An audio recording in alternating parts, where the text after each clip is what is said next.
Right now on Denver 7 News at 5 a.m., this sweltering start to September is interrupting your kids' day at school. The dozens of Denver schools closing early today are not opening at all.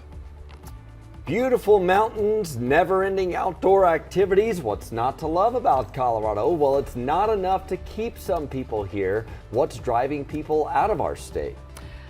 And the Broncos players picked their team captains as we are now just 5 days away from their opening game. I mean, we're just excited to go play a football game. I mean, all these guys have been chomping at the bit, and that's what you want. Yeah. Unfortunately for fans, they have to wait through all the other games first this weekend, and the Broncos Seahawks have the last season opener of the weekend. Okay, final one on Sunday. Yeah, good things come to those who wait, hopefully for Broncos fans. Thanks for joining us on this Wednesday. I'm Brian Sanders. And I'm Nicole Brady, and it is a Denver 7 weather action day because the metro will be under a heat advisory. As you can look here, you see the highs peaking near 100 degrees in many places. We have team coverage this morning with Veronica Acosta covering the impact on Denver schools. But let's go ahead and start with Lisa Hidalgo because this heat is sticking around for a couple more days. Yeah, it's relentless in the afternoon. Right now we're looking at 60s, nice, comfortable conditions early on. But like yesterday, we're going to be close to our normal high for the day as early as 10 o'clock in the morning, getting well into the 90s by early afternoon, 92 by about 1 o'clock. Now, record highs in the mid 90s. We're going to likely blow well past that by about 2 o'clock this afternoon. Denver, 98.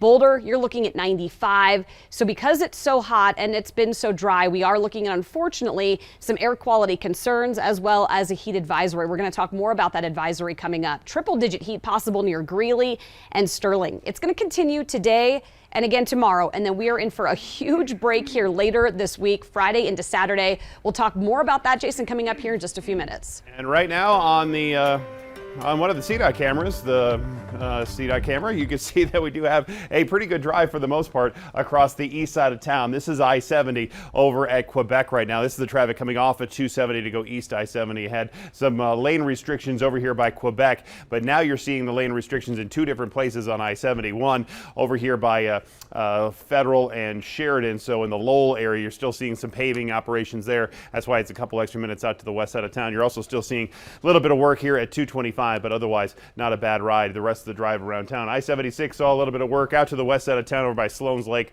You do have looks like some restrictions on 17th right by Tennyson for a building fire out there. But the overall drive on the freeways and on the side streets look pretty nice for us here this morning. All right, thank you, Jason. Well, breaking news right now. You heard Jason mention about the restrictions off of Tennyson on the west side of town. Denver crews are working to put out a house fire. They tweeted out these images. Again, this is along Tennyson Street, just south of Sloan's Lake, north of Colfax. They say they have not found anyone inside the home, so good news there. Hopefully, we are working to learn more, and we'll bring you updates throughout the morning.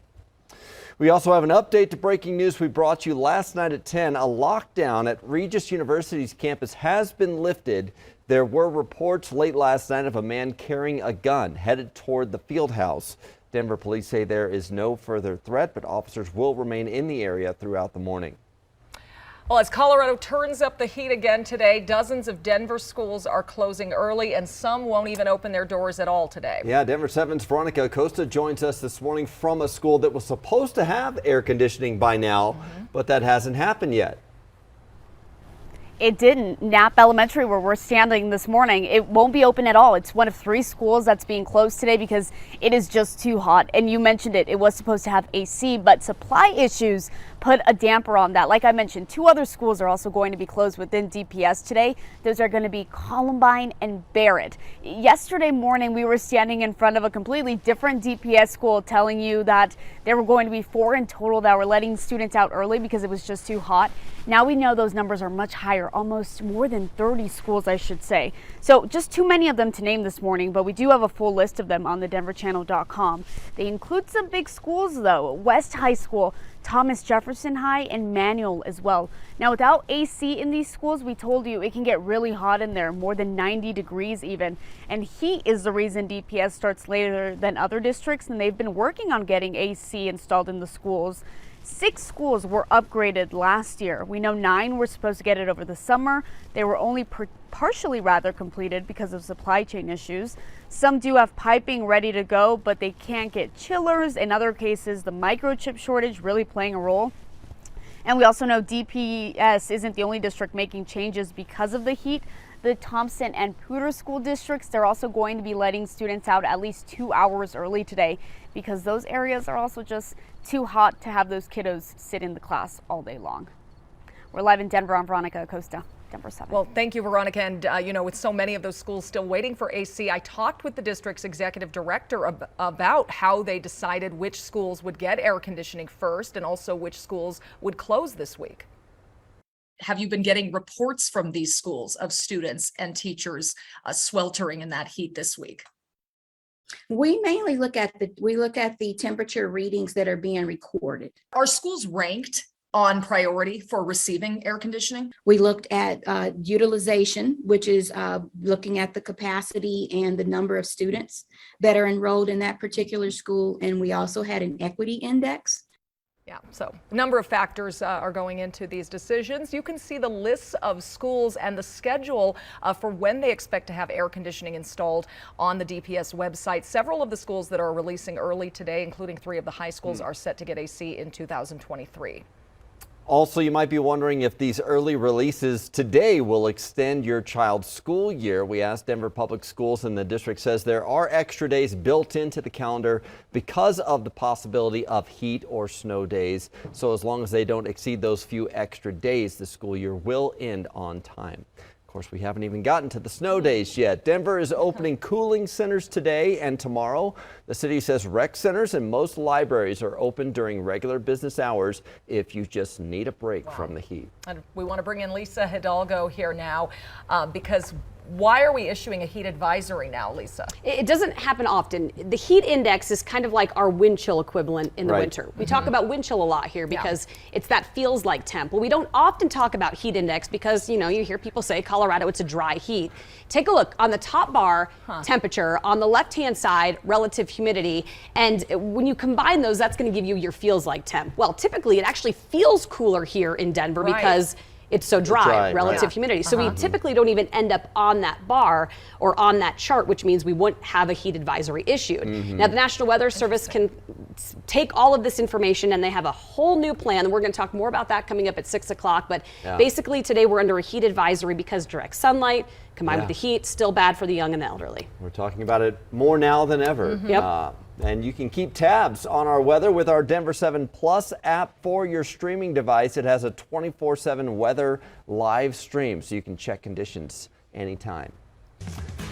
Well, as the Broncos count down to their Monday night football game, we now know who will be leading the team out of the tunnel. The players chose their 5 captains this week, 2 on offense, Russell Wilson and Cortland Sutton, 2 on defense, Justin Simmons and Bradley Chubb, and 1 from special teams, kicker Brandon McManus, who is the last remaining player from the Broncos Super Bowl 50 roster. That's right, yes.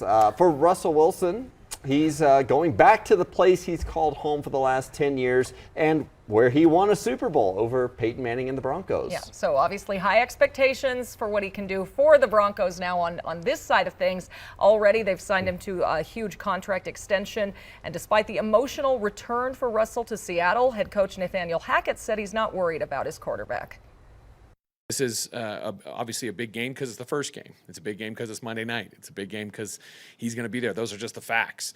But I think that, I think he always says that pressure is a privilege. And I think that that's something great that he lives off of. And, I agree with that. And, we're just excited to go play a football game.